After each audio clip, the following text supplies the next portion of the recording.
On this week's podcast, I am speaking with Jillian Power and Karen Harrison about a couple of articles that they wrote in the Reiki news magazine. Jillian wrote an article in the spring issue about working with transgender and gender nonconforming people in your Reiki practice.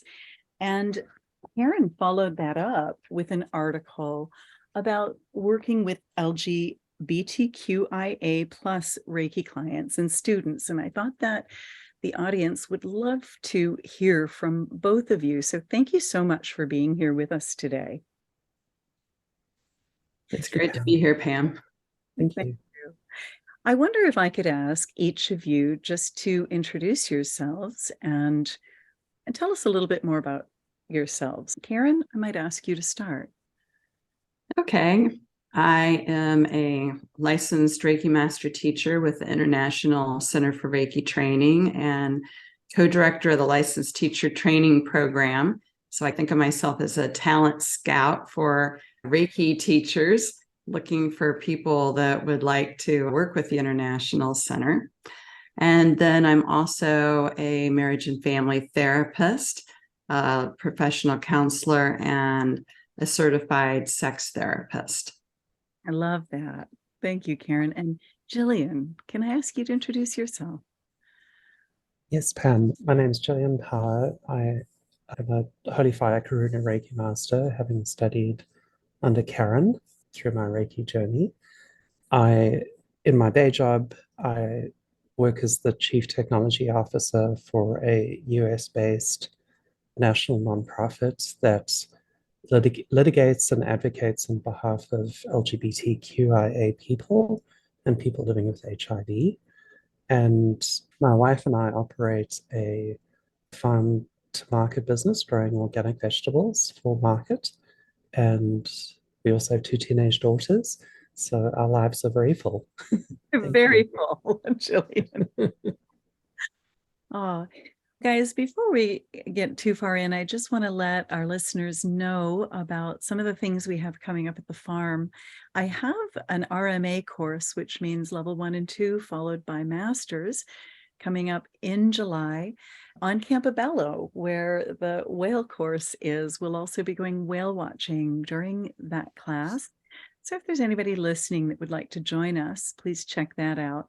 And later, toward the end of July and beginning of August, I am teaching Animal Reiki level 1 and 2, as well as an Animal Reiki Master. And again in September, I'll be teaching the same course, both of them on Campobello Island and with some whale watching tours thrown in. But sometimes we actually do see the whales just sitting here in the living room during class. They're right there on the water. So we're really excited to have you join us if that speaks to you. I also want to just invite everybody to join me in a brief invocation today, activating your Reiki energy. So I'm going to invite everyone to bring your hands together in Gasho if you can. And if it's safe and appropriate, close your eyes. Taking a deep breath and just activating your Reiki energy.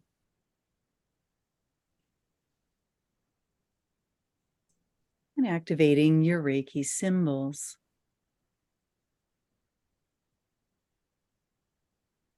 And our session today is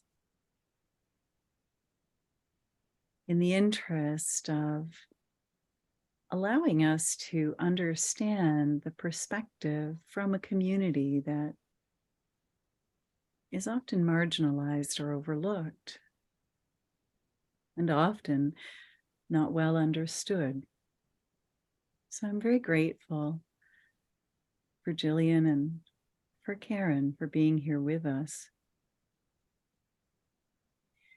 I invite you to open your heart today as you listen to the ideas and experiences of these Reiki masters. And also consider some of the people in your own lives who you might be able to support with the beauty and the love that is Reiki.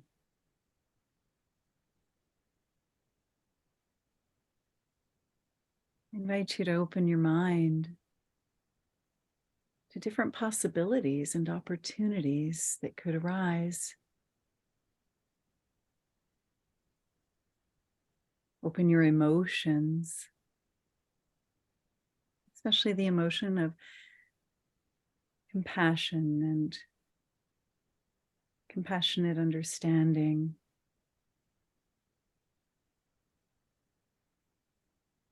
And also open your spirit for, as Gillian points out in her article, or as Karen mentioned, that Karen Kaig had said, at the level of spirit, we are all one. There is no gender. Thank you for being here today, all of you. Mahoma Takuya Wasan and Namaste.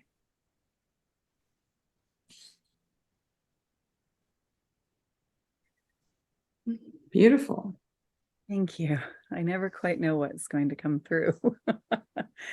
But Karen, I noticed your article first, and just because I was a little bit behind actually on my reading of the Reiki News magazine, so I hadn't yet got to the spring issue, and I flipped the summer issue open and saw your article on working with LGBTQIA plus students. And I immediately knew that I wanted to talk about it on the podcast. But one of the things I love about you, Karen, is that when you make a mistake, not only do you own it and learn from it, but then Publicize it. you publicize it. Yes, you do. And you laugh at yourself, but you use it as a teaching opportunity. And so, can you tell us a little bit about the mistake that you made that led to that article? Yes. So I had a gender nonconforming student in my class, non-binary, and used the pronouns they, them. And I had not asked everyone else for their pronouns. And then during the class, I did not use they, them, or universal language. I was referring to she, him, and I did not ask the student how to handle it. I guess I'd just gotten behind and out of date on some of my counseling tools. And the student on the evaluation wrote that they felt misgendered all weekend. And I thought, wow, I need to get myself up to date. I need to correct this because I really do want to be of service to a wide variety of people. And, people of all genders are welcome in my classes. I have the pride flag on my website, which Gillian helped me to know and update to the most current version. So thank you, Gillian, for that. And I don't want to misgender people. So I really needed to brush up on my skills. And I just asked myself all the questions that I thought that I should know about, and then answered them in the article.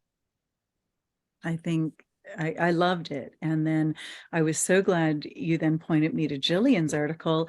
And how long have you guys known each other? Have you guys known each other for long? Maybe coming on a decade. Okay. Yeah, I Yes. think so, Yeah. because I remember teaching your little girls Reiki when they were 4 and 5. Yes. They're just so cute. Yeah. I love it. I love it. Thank you.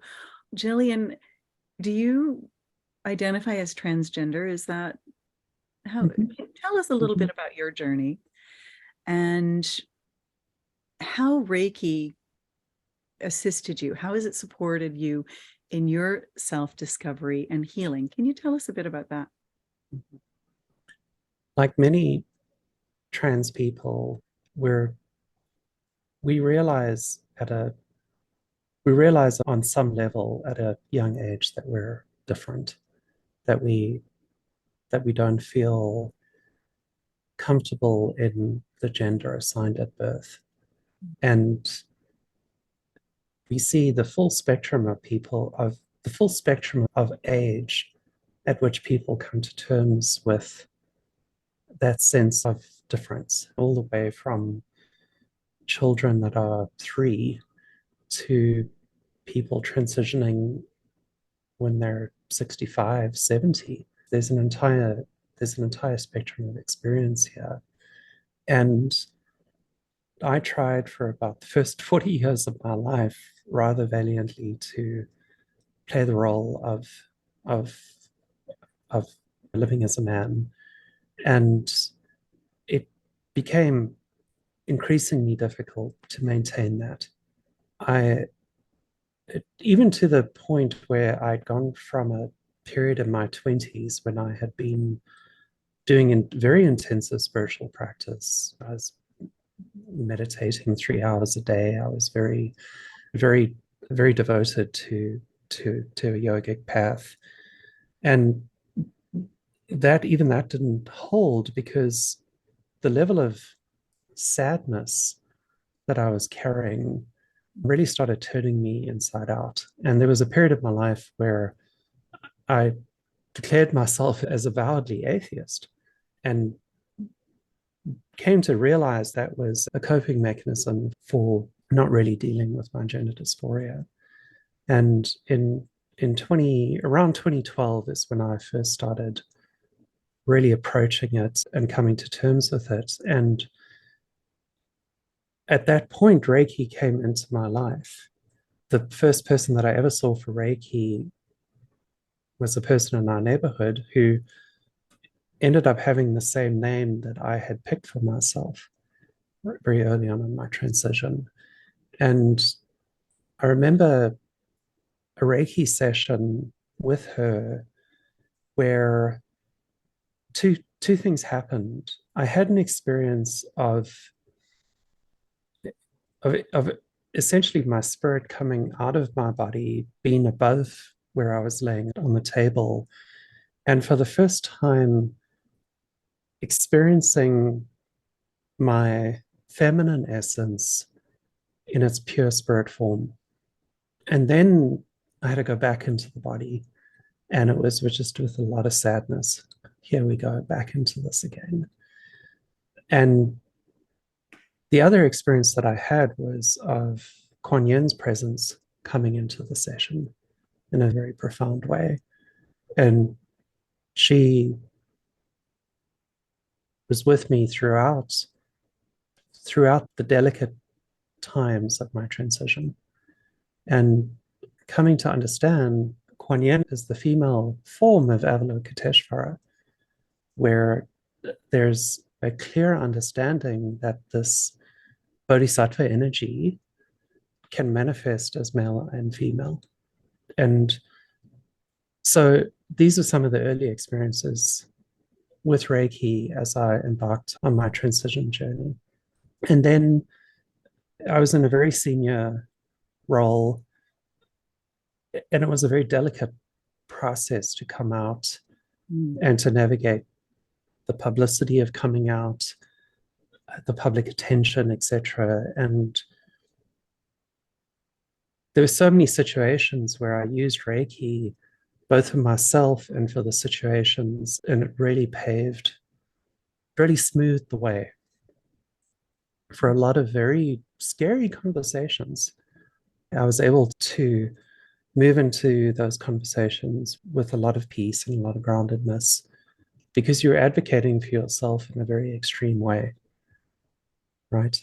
Yeah. You're advocating, asking for people to accept something which is not easy for a lot of people to get their heads around. I expected it knew you were. Yeah, correct. Correct. Yeah, yeah. Wow.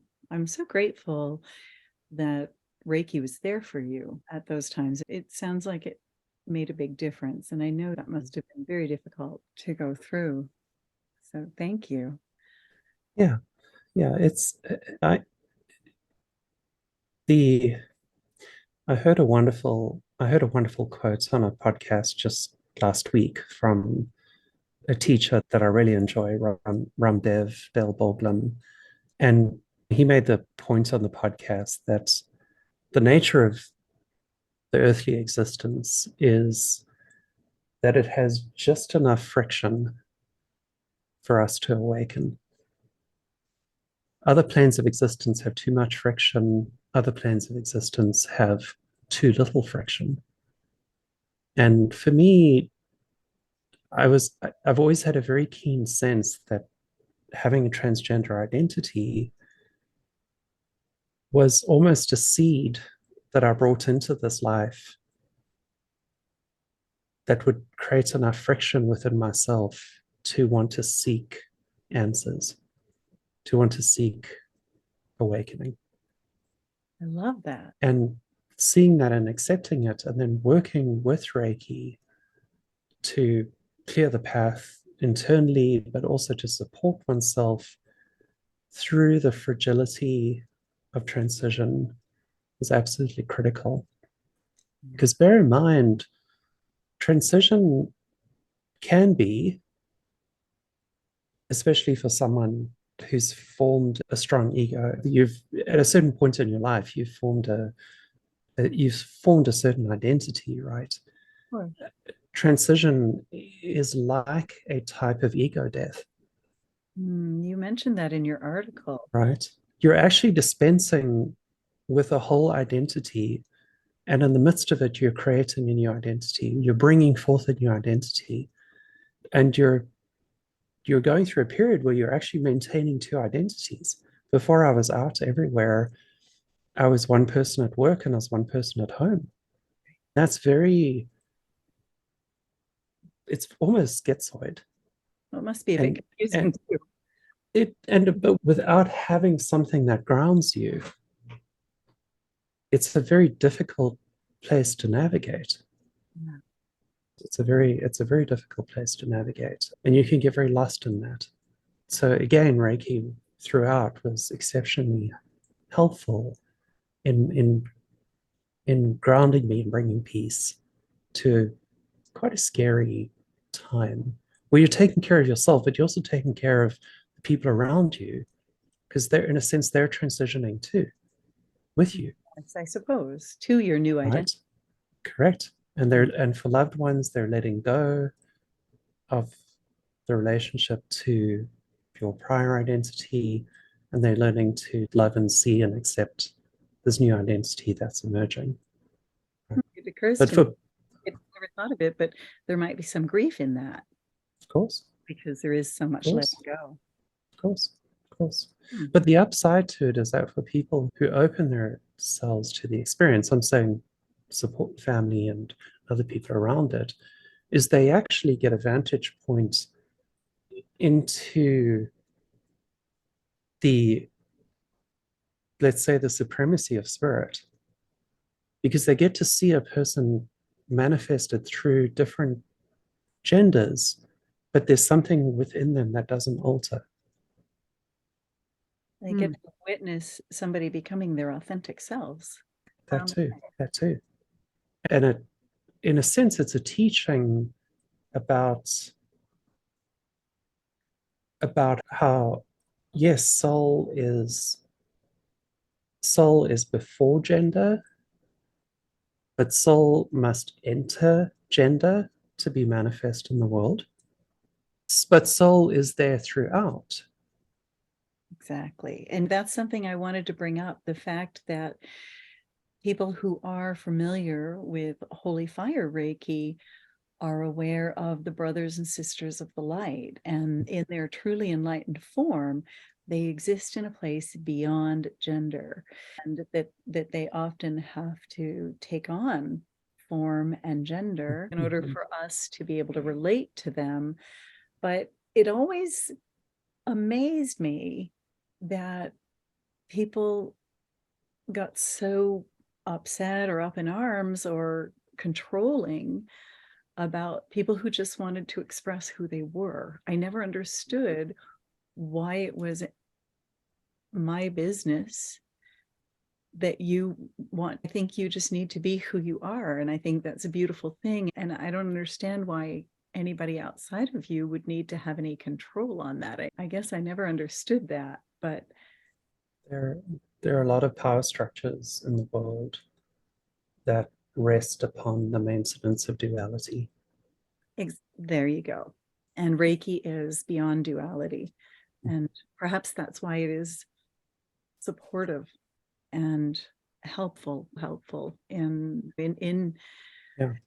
expressing that authentic self. And I was going to talk about pronouns, but Jillian, I want to keep going on this theme a little bit more.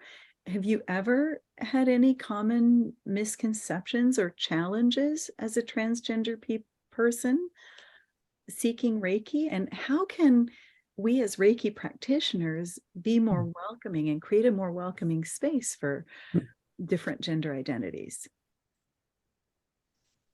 The first piece of advice is do the work yourself. We're at a point now where there is so much material available. 10 years ago, when I was transitioning, there was not a lot of material to offer people. There's just an abundance of it. And you don't even have to read a book. There are so many great movies and documentaries. There's so many people that are out that have told their stories, that it's just there. It's very much with like the work that people need to do to understand the stress that people who experience racial discrimination go through. The work is not on the person that's part of the minority group. No. The work is squarely on the person in this context who's offering the healing, right? And but I think that it's liberating. It's very liberating work, because we as humans are very bound up within our gender roles.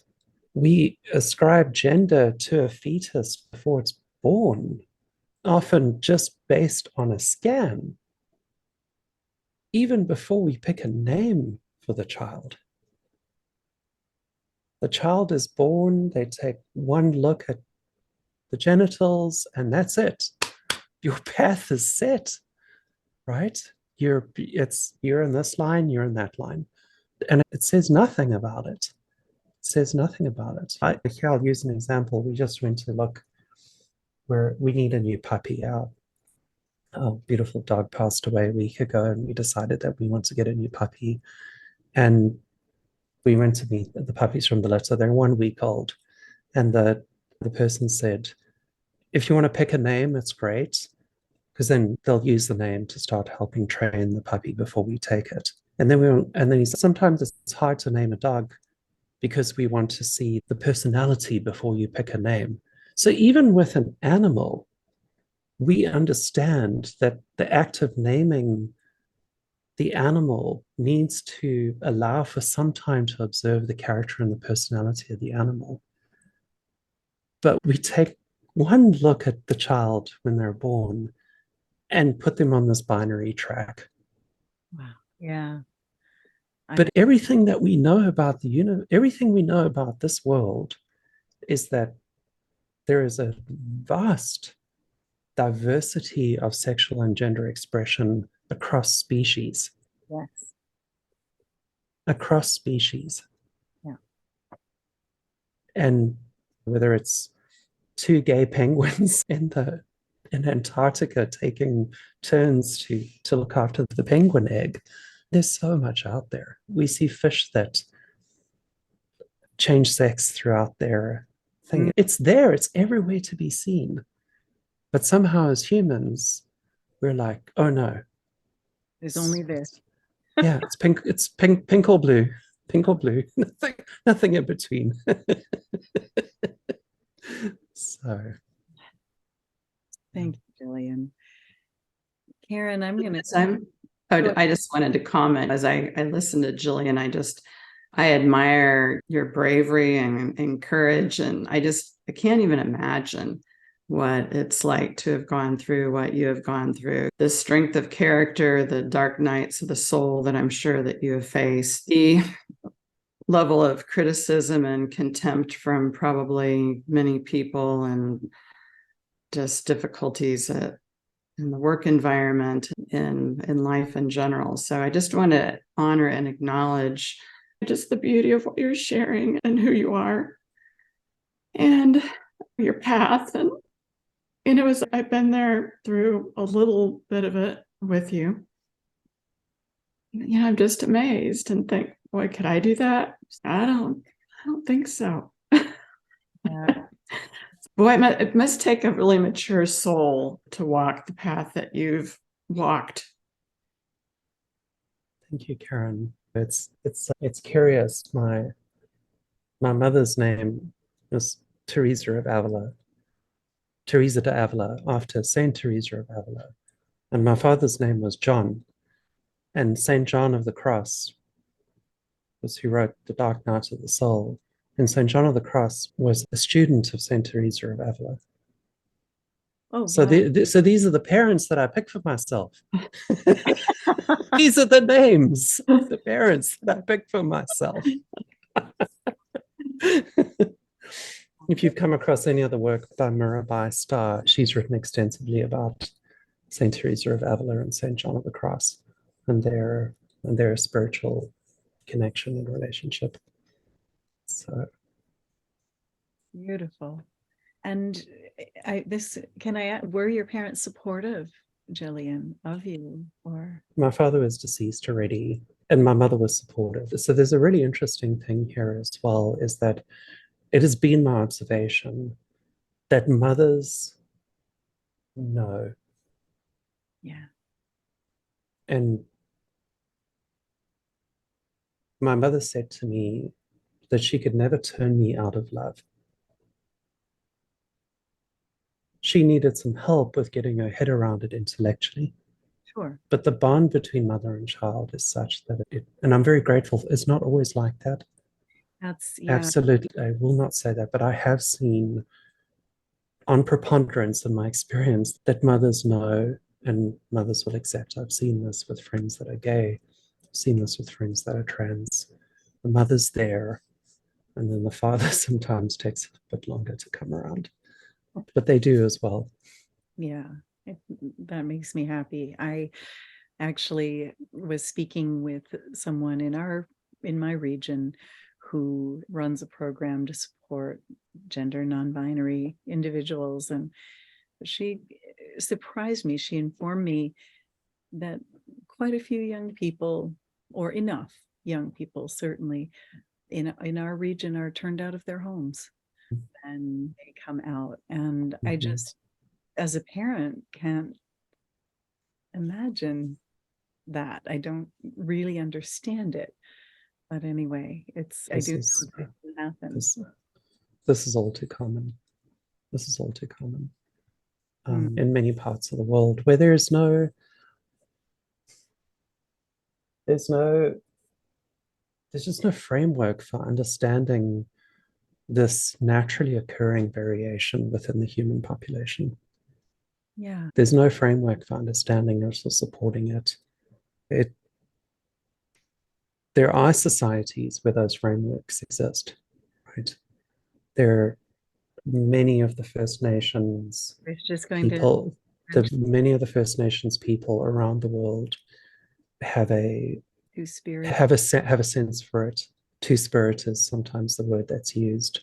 I don't use that word for myself because I feel that's appropriating, though I do resonate with the term, but I won't use it for myself. I resonate with it, but I won't use it. And there is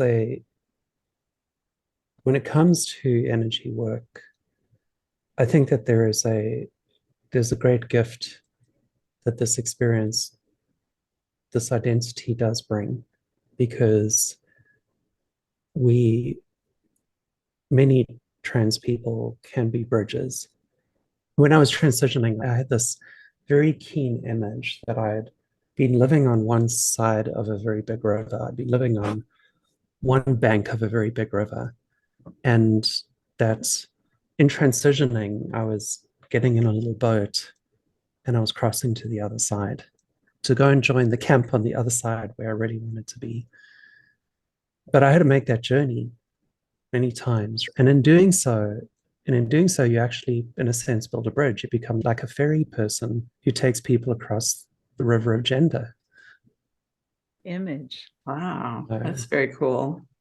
You know, and I feel that very integrated, right? Like I've maintained a lot of my friendships with men, and I'm still able to understand and relate to their experiences. And I also can relate to women as well. It's both and in many regards.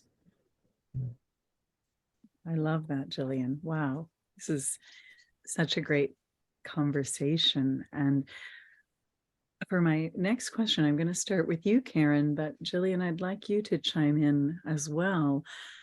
As Reiki practitioners, how can we educate ourselves and overcome any biases? Even sometimes we may not even be aware of biases. How can we do that when it comes to supporting transgender and non-gender conforming individuals? I think we have to start with ourselves and look within and examine our own biases.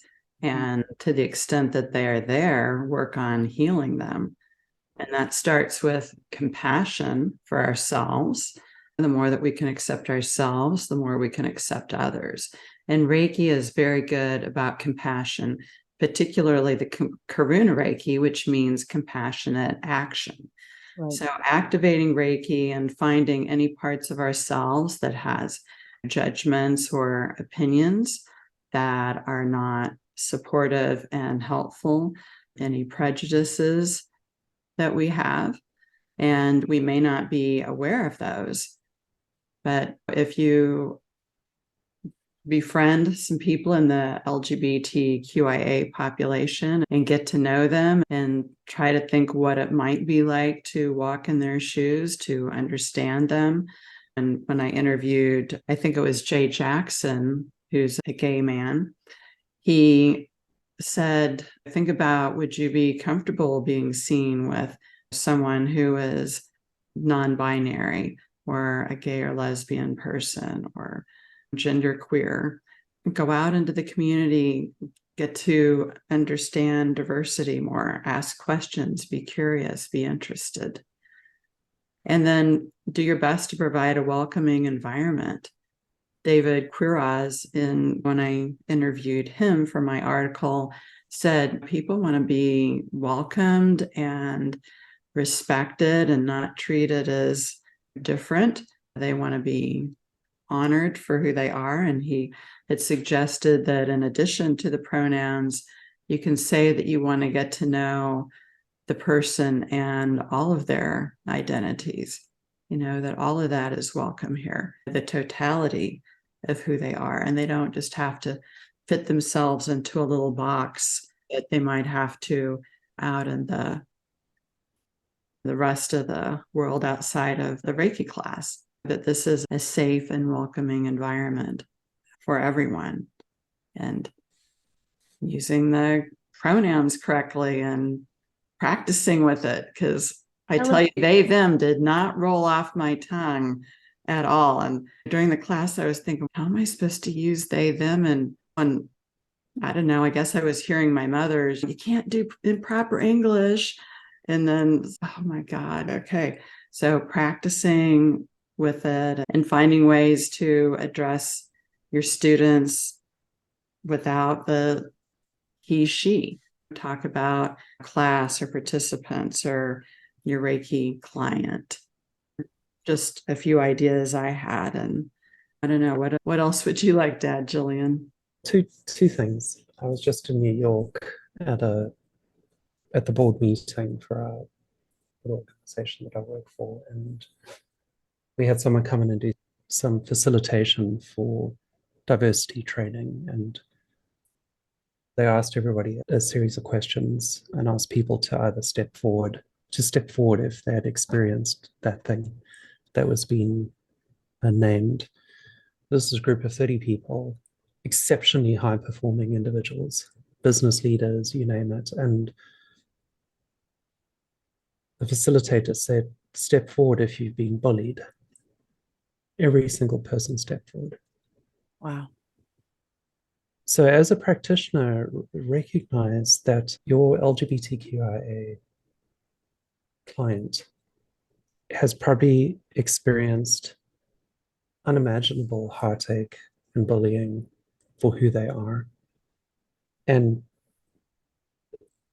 the sensitivity to that is table stakes to creating that space. So when it comes to things like pronouns, think of being, say for instance, for the first 30 years of your life, you've had someone refer to you as her the whole time.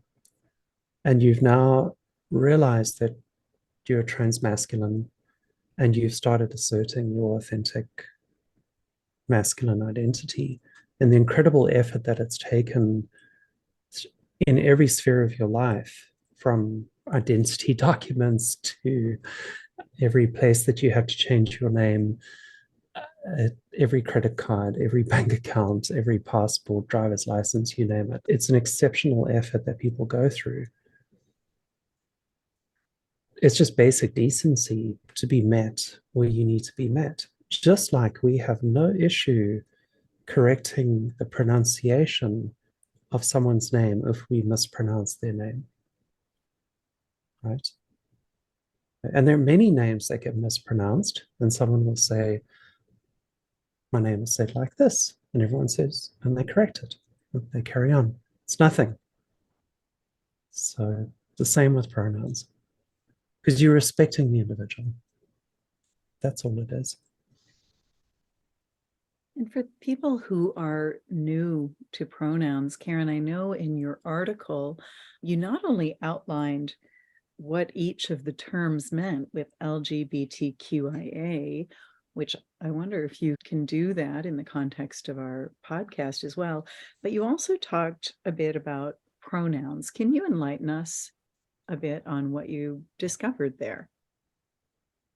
Okay, sure. So you mean just go over what the LGBTQIA means? Exactly. Yeah. Okay. L is for lesbian, G is for gay, B for bisexual, T for transgender, Q for queer. It can also, so queer is people whose sexual orientation is not exclusively homosexual or straight. It can include people who are non-binary, gender fluid, gender non-conforming people.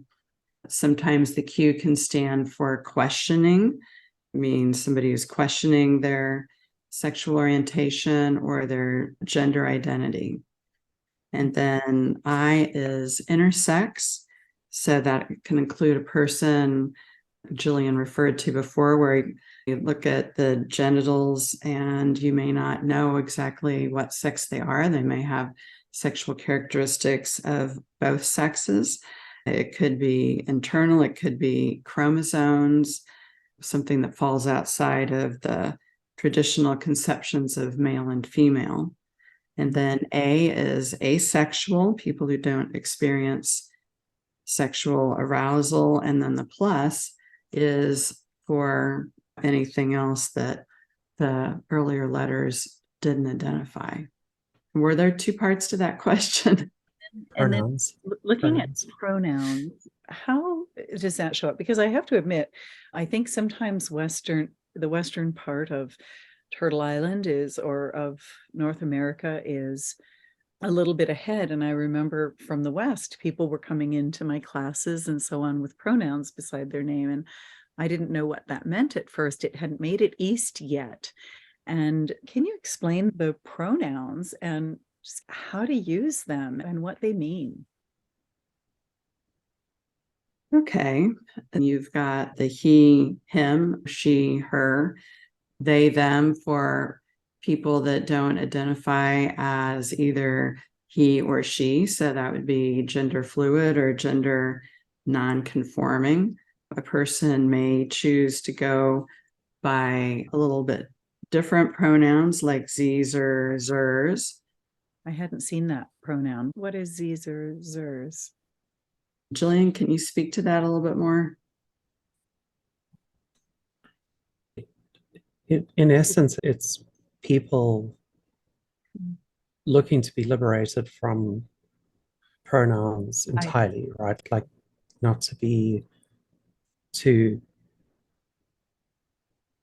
essentially not make the act of using pronouns a gendered use of language, right? It'd be a good way to do it. So the best and simplest resource to access for this is just pronouns.org. They're really the grounding authority that anybody can go to, pronouns.org. And all of this is explained with how to use it in language. Wow. Just as Karen said earlier, it does take a little bit of loosening the grammatical training for people to use they, them fluid in a fluent way in a sentence and to feel comfortable with it and not to be stumbling over it as well. That's some of the work, is to actually just practice it. And I work, as I said earlier, in a progressive queer space. And even as a trans person, I have had to do work to ensure that I am fluent in the use of pronouns. And I'm using it comfortably and fluently within my language. So I'm saying that to give people space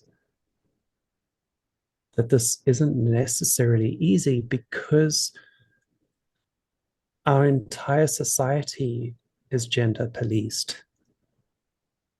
It's gender policed in language, it's gender policed in grammar, it's gender policed in clothing, in names, on and on. And we receive that policing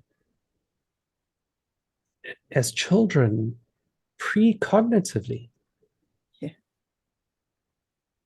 Right, whether they're decorated in pink or blue, and the toys that are given to the children, or that they're given toy trucks or dolls. Yeah. And then there's also the pronouns for people who may float between she and they, or he and they, or other people who just want to be referred to by their name, that don't really want to be placed in a box and just use my name. That makes sense. It might be their given name, or it might be a name that they have chosen for themselves that more fully reflects who that person sees themselves as. What I think is so exciting, and for people to get their heads around, is that this gender expansiveness is for everybody. Yeah. It's not just for trans people. We live it acutely. But there's liberation for everybody within this. Because if you really interrogate yourself, really ask, if you really look closely at how you function in the world, there are traits to all of our beings that fall across the entire gender spectrum of expression. Right? Look at situations where someone loses a partner, they lose a spouse, and they now they're a sole parent, and they need to take on new parenting roles that would normally have been divided up based on gender. Most of those parents don't question it. They learn how to do it, because that's what it is to be a good parent. You can't get hung up about, because the child needs the care. This is like some of the videos that I've seen where I've seen videos of a white person adopting a black child and then doing the work to work out how to help them with their hair. that's crossing racial experiences. And we're all able to do it because we all have these, in terms of gender, we all have these parts within ourselves. We have both genders within ourselves. Hormonally, we all have testosterone and estrogen, for instance, differing levels,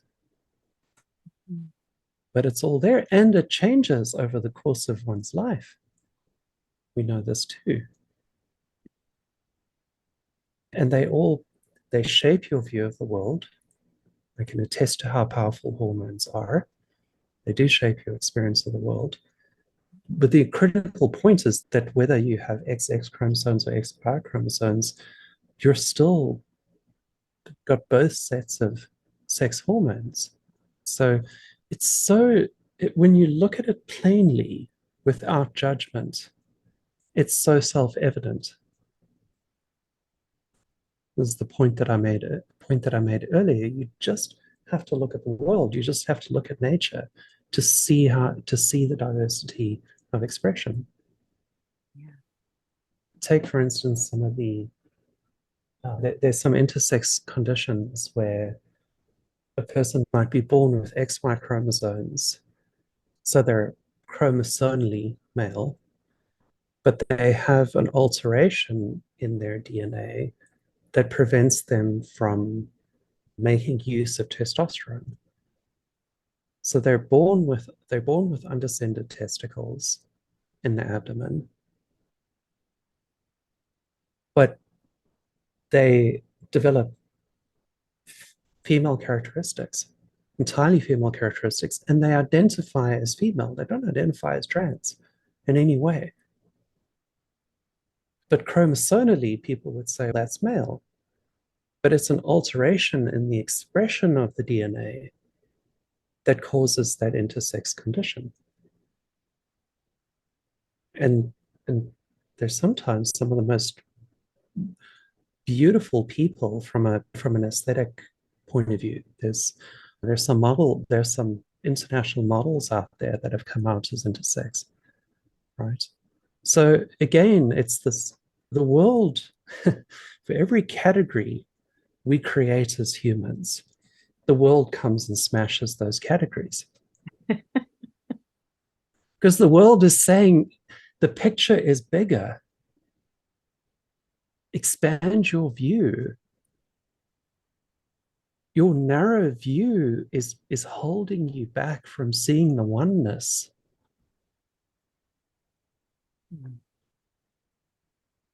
Rigid duality is delusion. Yeah. Rigid duality is samsara. Breaking down rigid duality moves us to oneness. And Reiki is the tool that can help us with that.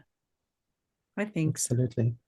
Through healing ourselves, through healing our views, our prejudices, through exposing that and realizing that at the soul level, we are all one and we are all connected, and there's an interdependence there. And when we realize that and can acknowledge that interdependence, society doesn't operate well with every person for themselves. We have to work together. And that's some of the beautiful things about the Holy Fire 3 energy, about joining people together and unification consciousness. And it's like the Autobahn, right? There's no speed limit with Holy Fire 3. That's true. It's very quick. It can do so much. A very quick road to unity. I agree. Well, guys, what advice would you have for somebody for just to be sure as a Reiki practitioner, as a Reiki teacher, that they are creating the most welcoming environment and able to support their students? I know you've said do the work and study, and is there anything beyond that, or Or are there any thoughts that you'd like to leave us with today before we move into meditation? I would say, if you know that a client that's coming to see you or a person that's going to be in one of your classes identifies as trans or gender non-conforming, use the power of Reiki intention to say, illuminate for me the wounds of gender within myself, Oh, that I may not project that onto another.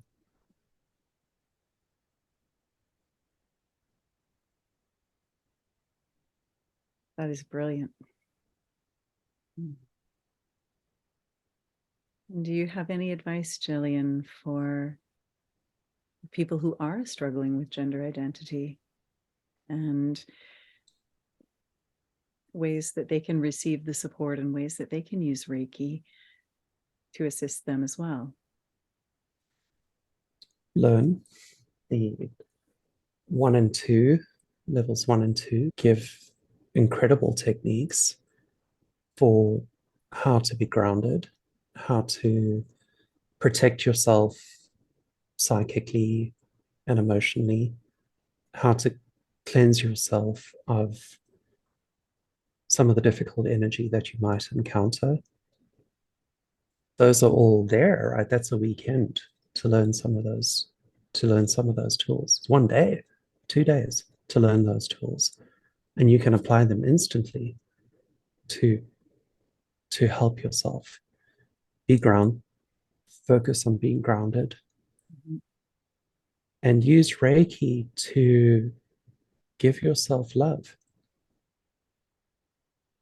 Because many people, in my view, really struggle with self-love and self-affirmation, because the entire world, and especially now in many parts of the world, is telling trans people that they do not exist, that their experiences are to be erased, that they are less than fully participating humans in society.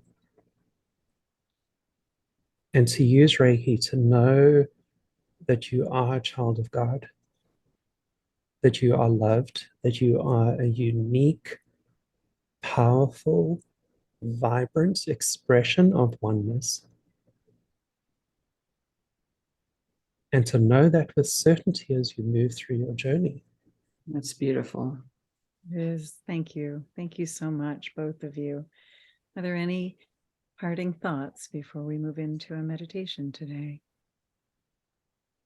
I was just thinking about, as Reiki practitioners, being mindful of our social media, that we can create a welcoming environment with social media by picturing images of gay, lesbian, trans people and famous artists, writers, historical figures who are LGBTQIA. Same with race and diversity. We want to show images of a lot of diversity out there and not just get stuck on one kind of image. That's a really good. And I would take it further and I would say, add a clear statement of diversity, equity, inclusion, and belonging, DEIB, to your website and to your materials. That is a good idea. Declare in your media, the way that you're promoting your practice or your teaching. Have that statement. And can you repeat that statement?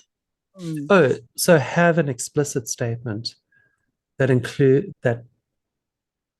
addresses your commitment as a practitioner or as a teacher to diversity, equity, inclusion, and belonging. Belonging. Okay. Diversity is not enough. Yeah. It's all four of those elements. Belonging. Say it, state it, practice it. Thank you. Yeah, thank you. Thank you both. Guys, I'd just like to lead us, unless one of you would rather, I'd just like to lead us in a little meditation to end our time together today. I'll go ahead and lead, and if anybody wants to add anything at any time, go ahead and chime in, okay? So once again, for everyone listening, thank you so much for being here. Thank Karen and Gillian, and I invite you to close your eyes once again and bring your hands into Gasho, and then place them comfortably on your body wherever you feel guided. And just allowing the Reiki energy to flow through you, and specifically the frequencies of unification consciousness and that understanding that we are all one. And as Gillian mentioned, if there are any gender biases that exist within us, we invite Reiki to heal them now, so that we might be able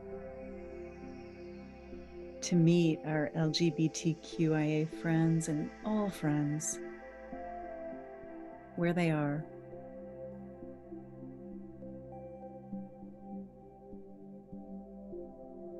We'll just remain here for a little while today and allow the Reiki energy to assist us in this.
And just inviting the light of self-love to flow through us all now. And inviting Reiki and self-love to allow us to each, in our own way, become a complete expression of ourselves. And if you need assistance,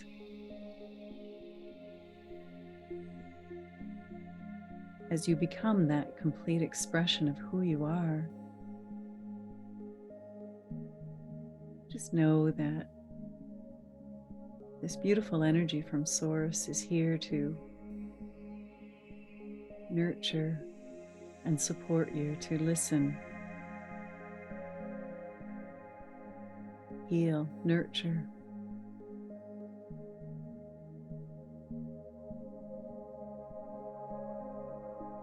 And so allow the light of self-love to flow through you as you become even more a fuller expression of who you are.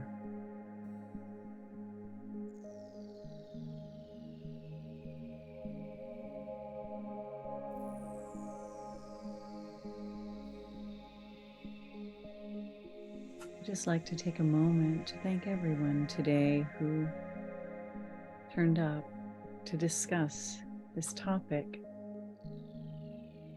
Thank you for the beautiful light that you are spreading in the world today. We are so blessed to be of this lineage of light bringers, creating wellness on the earth today, and that begins with each of us creating wellness within ourselves. I'll Owasin. Namaste and Amen.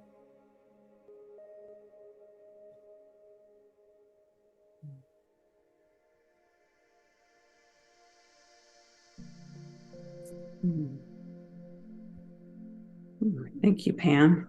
It's been an honor to be here, and thank you, Gillian. I just celebrate all your sharing, and yeah, this is an amazing podcast. Thank you. And yes, Jillian, we so appreciate you and for being open and vulnerable and willing to share from your experiences in the interests of helping others. As I echo Karen, I can't imagine what you've been through, but you are so brave and you are so appreciated. Thank you. Thank you both. Namaste, everyone.